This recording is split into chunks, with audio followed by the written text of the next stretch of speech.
Thanks for tuning in. You're listening to the Shred Coach podcast with Tom Adams. Jonas Rice, owner of ShredPro Secure in Lenoir City, Tennessee, explores the elements of the S.P.E.A.R acronym that guides his shredding business.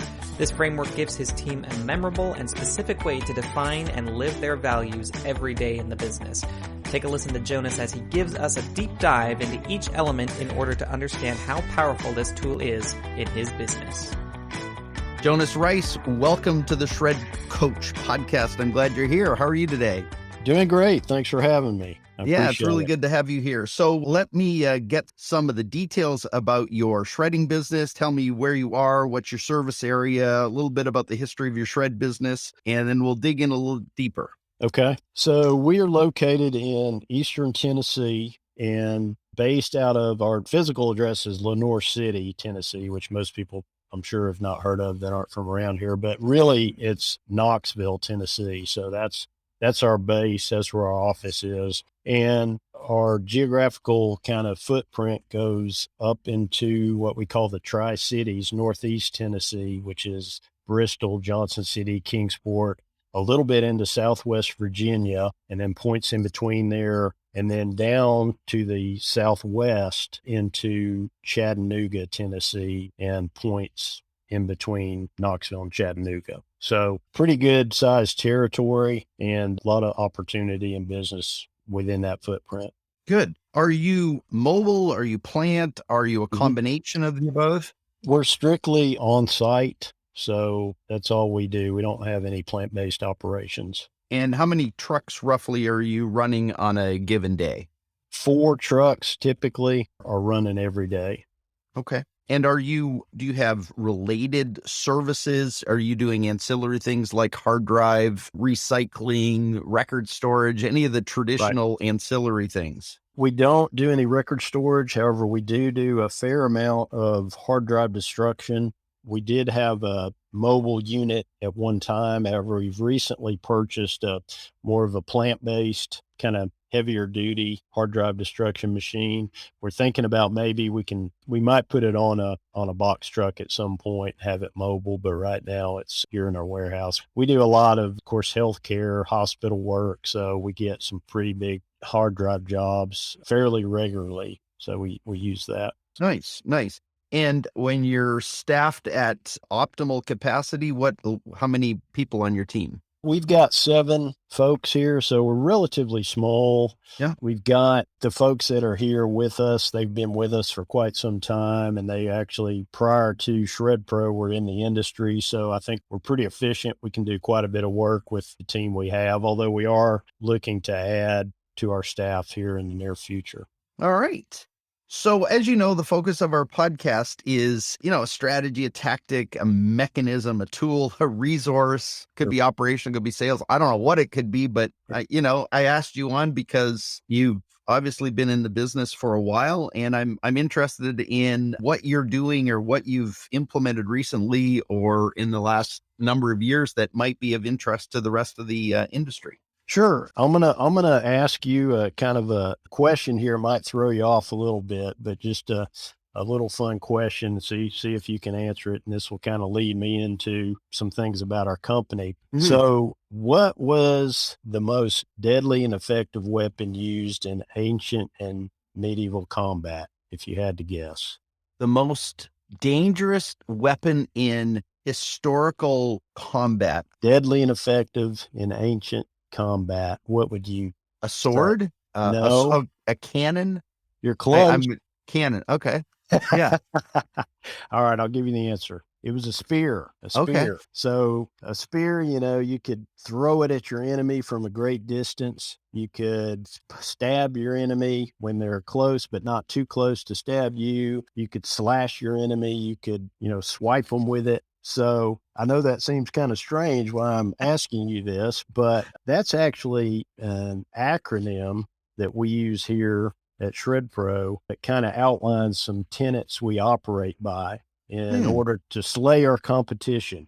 So we use the acronym S.P.E.A.R. And some of this is probably not groundbreaking, but, I think over the course, we've been in business since 2011.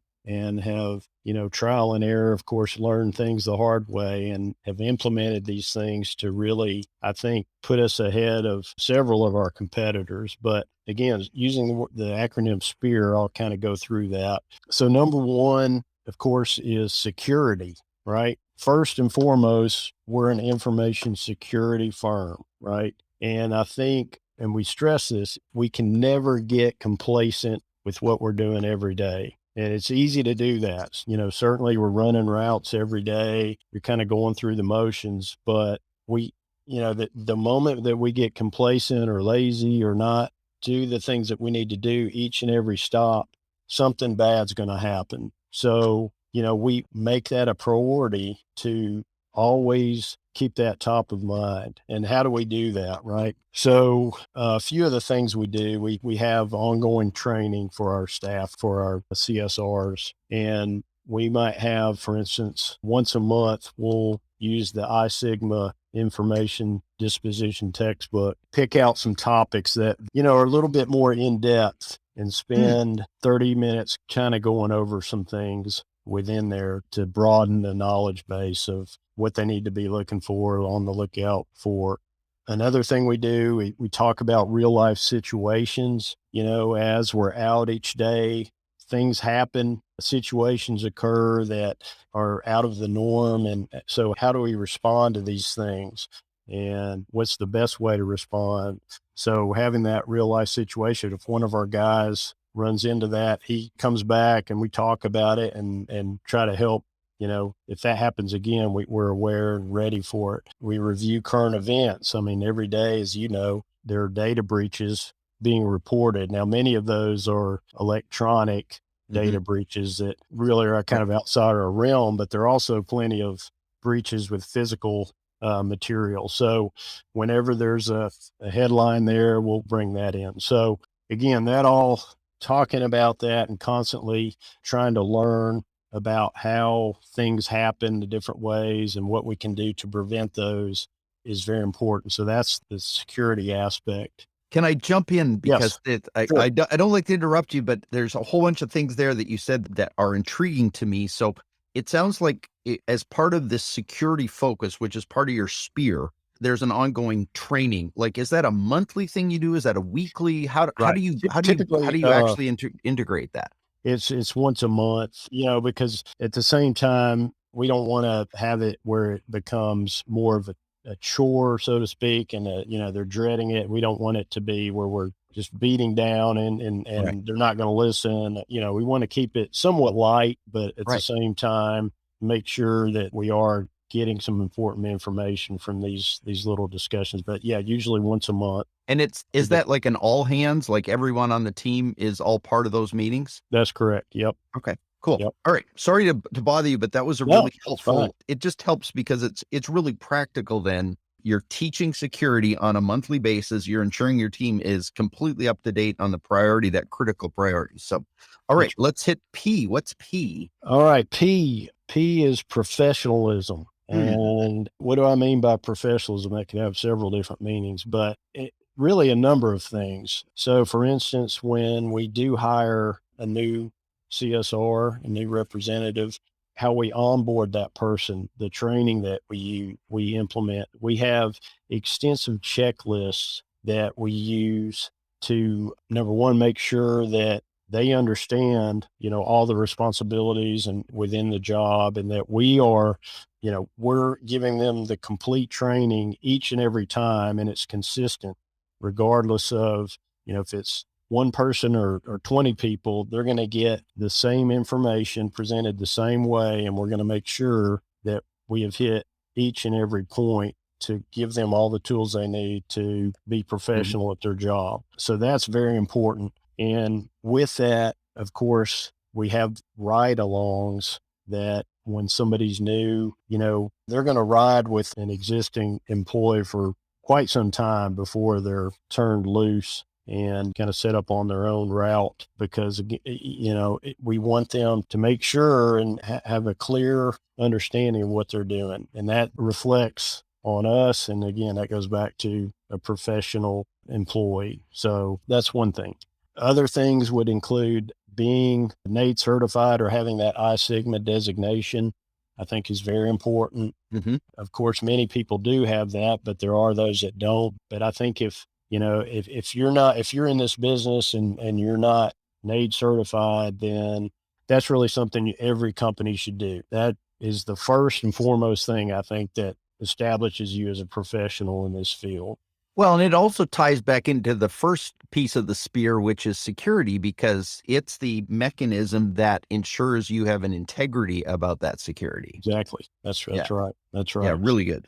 Another example is the downstream data that we maintain that certification. We get over and above, I think, what we need to do, but what we choose to carry that to protect our clients that much more. So it's just another level of how we show our professionalism. These are simple things, but again, I think they're important. Our uniforms, what our uniforms look like, they're consistent. Everyone matches. Everyone looks the same. Our trucks are cleaned. We clean our trucks regularly, have them washed. Our equipment is always in good working order. And I think our general appearance of our personnel and our vehicles always, look good, or they better look good. That's just one thing that, is important, because as you know, that first impression is so important. And we think, when you look professional, that goes a long way towards acting professional. So so what I hear you saying, just so I'm clear on it, is you started with the training you do with your people, right? So your people are delivering a professional approach to whatever role they're in, the way they dress, the way they act, the way they're trained, their understanding of the industry, which then becomes also the professionalism of the corporate entity that is in front of the public. The brand essentially displays professionally. Is that what did I restate that? Yeah, absolutely. And you brought up a good word, the brand. ShredPro, our brand is extremely important to us. Our logo is trademarked, so is our name. And that's why, because we feel that is so important, and we want to protect that. And when we show up and people see the name ShredPro, they know it's a great company. So yeah, nice. So we've got security, we've got professionalism. Right. Let's jump to the E. All right. E. So E, and I think this is a big one. We are very easy to do business with. Yeah. Many times, especially with the bigger companies, and this is true in most industries, there's so many layers you have to go through. There's so much minutia to get to what you want. And we pride ourselves in being very easy to do business with. So what are some examples of that? Number one, our agreements that we have, our service agreements, they're one-page agreements. You can very easily see what we're charging, how often, when we're going to be there. And, we don't need all the legalese. And I understand the need for some of that, but we just choose to use a minimal amount and have a one-page agreement and move on. Now, along with that, we use electronic documents. So all of our documents are electronic. And this is another big thing, I think. Obviously the service agreement is electronic, but our proposals are electronic, and we have what we call customer information sheet. So when somebody chooses to do business with us, we'll send this out. It allows us to basically set up their client record in our system. So they're just putting in basic information. But again, that's done electronically too, as well. So you got 3 documents that we can easily send to you in just minutes. You can review them very quickly. You can sign them, zap them back, you're done. And, I think we get a lot of business because, today there's so much is done via texting or, electronically. People really don't want to talk a lot on the phone, or you to come out and, have a sales call, quote unquote, for the most part. Now there's some bigger accounts that take a longer cycle, but on average, a typical account, they want to call, they want to get their information quickly. They want to know, what's my price going to be? How do you operate? What do I need to do to get the service? And, 9 times out of 10, we respond when we get a lead in, and this is not an exaggeration. When we get a lead in online, we are in contact with that lead within probably 5 minutes. We're calling that person. And we get so many times when we call them, they're just, they're really surprised because they're like, wow, I just sent the request in and you're already calling. And so I think when you get that information to the prospect that quickly and it's so easy, then we probably close 90% of that business. And, the big companies, the big guys just can't do that. So Yeah. that's huge for us. We're very easy to do business with. And then another aspect of that is, we're local, we're locally owned. When you call us, you talk to a real person that's empowered to help you and answer your questions right then and there. So, and we're very flexible. We tell people, sometimes people don't know exactly what they need or want, and we can make recommendations. And we tell them, we say, look, if this doesn't work, just call us. We can change it. We can change the frequency. We can change the containers. It's not a problem. And I think, again, that's easy for them. We don't want to make it any more difficult for them. So I believe that really separates us from a lot of our competition. Yeah, that's really good. Really good. All right. So let's jump to the A. So we've got security, professionalism, easy, and A. A, that's accountability. And that's more of course, an internal accountability. But so how do we define that? Each of us, including myself, we've got clear and defined job descriptions, which outline everybody, each of our roles and responsibilities. And that kind of goes back to the onboarding and training of our people. But, when somebody comes in, if they're not quite sure what their job role is, it's hard to be accountable. So we make sure that we lay out the task and responsibilities for each position within the company. And then we hold them to, and again, including myself, to that accountability. We also help one another when needed. Nobody, including myself, is too good to do anyone else's job. And as I told you before earlier, I was on a truck last week, and I'll be on a truck again, and I'm happy to do it. We're going to do whatever it takes to get the job done for our customers. And it also makes for a much better working environment for everybody because, we all have one another's backs and things happen, and it can be tough at times in the business. You have a truck go down or somebody out. I mean, it's nice to know that your coworkers will be there for you and support you or support the company and get the job done. So that's very important, accountability. Yeah, and that, I think, speaks to some of the other stuff you've already done, because accountability ensures the ease of activity for your clients, because if everybody's clear on the jobs that everybody's doing and how they do them, it allows your work to be easier and delivery to be easier with your clients, undoubtedly. Yes, that's correct. Yeah, that's great. Okay. So let's jump to R then. So what's the final part of the S.P.E.A.R? Lastly, R is responsiveness and reliability. It seems like we hear it more and more, again, with some of the bigger companies out there these days, that you call and you need a schedule change, or you have a question on an invoice and you wait for a call back and it doesn't come. And then you're expecting service and nobody shows up, or they show up 2 weeks late, which is amazing to me. I can't fathom that, but that does happen out there. But we are extremely responsive, and that goes back to what I said earlier. We're easy to do business with. When you call us, you're talking to us, you're talking to me, you're talking to somebody in the office that is going to answer your question then and there, or if they don't know the answer, we'll call you back that day or get you what you need. Reliability, I think that's I almost think sometimes I wonder if we're too reliable because, I say that jokingly, but I've been on a route before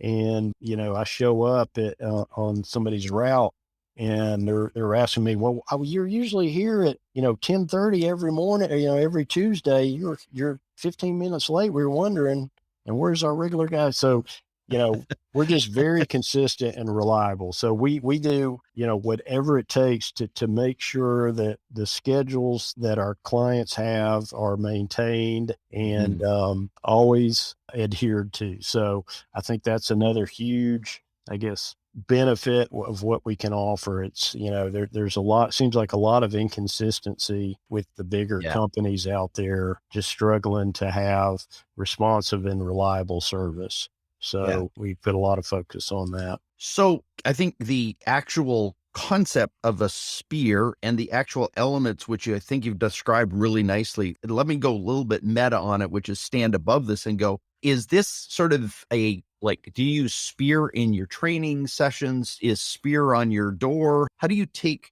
these 5 critical, they feel like philosophies or values that you have, and how do you deliver those in a way that makes them part of what you said is part of who you guys are?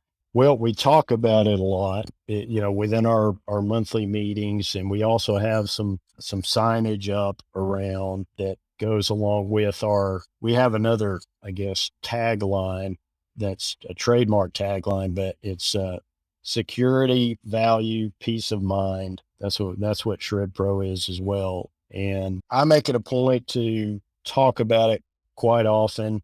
And when I see an example of something that follows S.P.E.A.R, I'll bring it up and, just try to make it part of our culture and where it's ingrained in all our people. Yeah. So when a concept like this is implemented and you deliver it, you make it part of your culture, how then do you define the ROI of thinking like this? And how do you see, as an owner who's been in this business, more than 10 years, how do you see the impact of an acronym like S.P.E.A.R and the delivery of that? How do you see it impacting your team overall? Like, what's the impact of S.P.E.A.R? Because, we might talk to another number of people who may believe the values, but they don't discuss them like you do, right? They may believe in security and having a professional. They might want to be easy to do business with. They ensure accountability, but they don't sort of bring that together into a digestible mechanism to deliver it as a training, so how have you seen the impact on your team over the years by using this acronym? I think it normalizes operations. I think it gives it consistency. We don't, of course, we have surprises and things come up, problems come up, but for the most part, the S.P.E.A.R addresses a lot of potential issues and, problems with operations and customers. And I think that they appreciate the regularity, I guess, and the consistency that this brings to ShredPro. Because it's, again, nobody likes, problems or surprises. And not that this is certainly not the cure all, but when you're following these tenets, it certainly helps, smooth out the daily business operations and makes for a good operation, I believe. Yeah. As I'm looking at these 5, I just had a thought. One is that S.P.E.A.R actually delivers it supports your accountability item, right? Because when you make it real and overt in a term that you use on a regular basis, then you're accountable against a specific set of criteria. It's not just a philosophy in your head. It's now placed out there in a way, and it becomes part of the brand in a way, because now you're delivering against that promise that you make internally and externally. That's right. And as you make a good point, there's concrete things in here that we use, be it a checklist, be it our electronic agreements, be it when you call, you talk to somebody. So while you could look at a philosophy, like you say, or a general operating philosophy, which it is in a way, but at the same time, these are concrete things that we're doing that's making our company, I think, better overall. Yeah. No, it's really good. Really good, Jonas. So I appreciate you sharing this, and I appreciate how you've constructed this. And related then, I did some digging. I did a little digging into your history, and I discovered that for many years you were a banker. And so I guess what intrigues me is, and because I never know what's coming on these conversations, Yeah. how did your banking background impact, how you run and operate ShredPro, but then also did it impact the S.P.E.A.R that you've created? And I realize there's a lot of question there, and this is the end of our conversation, but there may be a nugget or two in there that I'm interested in hearing. Well, I've got a funny story. So yes, I was a banker, commercial banker for lots of years. And, I banked a multitude of operating companies. So I saw all kinds of ways people made money, craziest ways. But how I got involved in the shredding business, my partner here in ShredPro at one time was a Shred It franchisee way back. And I still remember him coming to me when he first got started. And this is when shredding was initially getting going. It was a new concept, protecting people's information. And he needed a truck. And so he came to me to finance the truck and explained to me the shredding concept. And I still remember I was looking at him and I'm thinking to myself, okay, you're going to put these dumb little boxes around and people in all these places, you're going to charge whatever he charged and drive around and tear up their paper. And this is your business model. And I ended up, so that shows you how good a banker I was, because it turned out, I'm questioning it, and he turned out to be one of the best companies in my portfolio in terms of profitability and annuitized income, et cetera, et cetera. And, but I still laugh at that. So that's how I got into the world of shredding many years later. I mean, here I am, but that's how we initially met. But, I think now, what do I bring? I think bringing, coming from a very corporate side, seeing and working with a lot of larger corporations to a small company that I'm doing, I can do any job in any day. I mean, I might be on a truck, or I might be talking to an accountant about our books, or, that was a big, I guess, change for me that I had to kind of get used to, because I was from the corporate world. And I think that gave me maybe some good perspective that I wouldn't otherwise have, just to see also how many, a lot of how other businesses operate. And the types of people that, run the businesses, kind of what they brought to the table, and the good and bad things that you need to look out for in a business. For instance, growing too fast is not always a good thing when you're just blowing and going, and that can lead to some issues. But I think it just gave me in general, some good tools that I wouldn't otherwise have had, not being in that position. That's really, I always find it interesting when we look at our history and we go, I had that period of time where I was doing this, and now I'm doing this. And there's a lot of interesting benefit that comes from that perspective that we brought into these businesses that shapes what we're doing today. And so I just want to thank you for sharing the S.P.E.A.R concept as a way to slay a competitor. And I think what I see is not just the 5 points of it, but the layers of benefit that has given you and your company over the years. And I really appreciate you sharing it with us, and appreciate the time and perspective you've given us today, Jonas. Thank you. Thank you very much. Enjoyed being here. Thanks again for listening to the Shred Coach podcast with Tom Adams. Make sure to tune in every week for a brand new $10,000 strategy or idea from trusted shredding and business professionals.